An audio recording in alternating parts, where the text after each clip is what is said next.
Hello mga kaibigan, ako nga pala si Escape.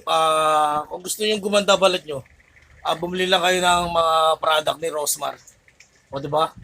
Kasi wala lang kasi nasubukan ko yun.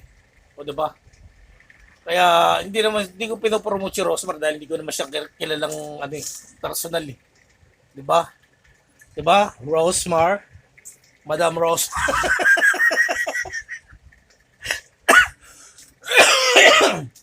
Hindi kasi dati, mga produkto ng kapatid ko, puro Rosmar. Kaya lang naubos na eh.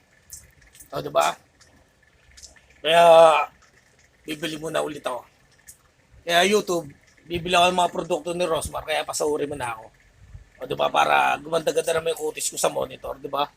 Yan ang tunay. Para hindi ako late-late ng mga mayayaman na YouTuber. O, di ba? Tapos magsusuot nga ako ng kwintas ng malalaki, yung, kaya lang mga mga kandado lang.